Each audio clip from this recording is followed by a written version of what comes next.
बिना हार्दिक पांड्या की ये जो लाइनअप है, इसकी परीक्षा ऐसे मौके पर होने वाली थी क्योंकि मिडिल ऑर्डर में मिलर के अलावा ज़्यादा एक्सपीरियंस है नहीं सर। नहीं, बड़े हिटर भी नहीं दिखे ना। मतलब हार्दिक पांड्या होते थे ज़रूर, हार्दिक पांड्या और मिलर और तेवतिया 3 लोग काम करते थे, बट हार्दिक पांड्या के जाने से वो विजय शंकर, साई सुदर्शन, वो दोनों एक ही तरह के बल्लेबाज है। तो वो ऐसा नहीं है कि जो स्ट्राइक रेट 150 या 200 है, तो जब 207 रन चेज करना पड़ता है तो स्ट्राइक रेट को ऊपर लेके जाना पड़ता है, क्योंकि वो आपकी मजबूरी बन जाती है। नहीं करोगे तो आप फिर ऐसे ही 60-63 रन से हारोगे। तो आई थिंक मिस बड़े हिटर को किया बीच में। मिलर का चलना ज़रूरी था, अगर वो चलते तो गेम शायद नज़दीक आती थोड़ी, बट वो भी आउट हो गए। एक की पथिराना जिस तरीके से गेंदबाजी करते उस तरीके से जब मिलर खेलते ऐसा लगा ही नहीं कि वो शायद उनको लंबा खेलने देंगे। क्या मिलर को as a lower order fix deposit देखा जा रहा है? जब 200 से ज़्यादा का लक्ष्य चेज कर रहे हो तो थोड़ी सी फ्लेक्सिबिलिटी दिखाए कि मिलर को ऊपर भेज दे 3 पर? नहीं, आज आए ना, 5 नंबर आए, 5 नंबर 7वें ओवर में आ गए थे जी।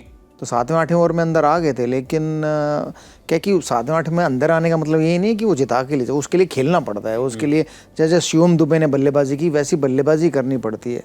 और आपको पता है कि अगर आप ही हैं, अगर आप जल्दी आउट हो गए तो फिर कुछ नहीं होगा, तो फिर मुश्किल हो जाता है। जब एक बल्लेबाज पे बर्डन आता है कि भाई मैं ही हूँ, तो फिर मुश्किल हो जाता है। फिर वो डर के भी तो खेलता है ना यार, मैं आउट हो गया तो कहीं मैं आउट हो गया तो हार जाएंगे, तो वो डर भी तो होता है, तो उससे निकलना मुश्किल था। जो रहाणे की थोड़ी सी धीमी इनिंग्स के बाद रिकवरी की शिवम दुबे ने, वो यहाँ पर ना नंबर 4 से हुआ ना नंबर 5 से हुआ, तो एक तो ऊपर बात नहीं बनी, उसके बाद रिकवरी भी नहीं हुई।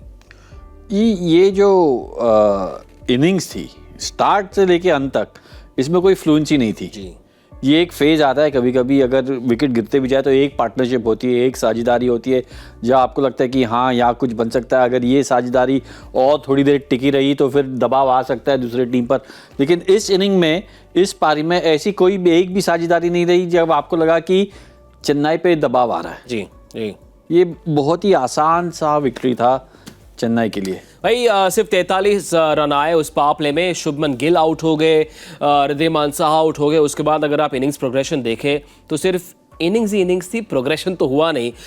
इसीलिए शायद शुभमन गिल इस बैटिंग लाइनअप की धुरी, अगर जिस दिन वो नहीं चलते उस दिन ज़्यादातर मामला ऐसा ही होगा सर। देखिए, पिछले सालों में ऐसा हो रहा था कि शुभमन गिल नहीं चले तो शाह चले, शाह नहीं चले तो डेविड मिलर चले, डेविड मिलर नहीं चले तो तेवतिया चले, तेवतिया नहीं चले तो राशिद खान चले। कोई ना कोई कंट्रीब्यूशन था, या साई सुदर्शन चले। तो इम्तिहान तो इस साल होगा ना कि इस साल अगर सारे नहीं चले हैं तो फिर कौन बनेगा वो मैच विनर। एक टाइम पे हम बात करते थे जीटी की, कि जीटी में भाई हर मैच में अलग मैच विनर, बिल्कुल अलग मैन ऑफ द मैच बन रहा है। बिल्कुल। तो इम्तिहान तो इस साल आया है। अभी तक तो सब सही था कि पहले साल जीत गए, दूसरे साल फाइनल पहुंच गए। इस साल इम्तिहान लेके आया जीटी का।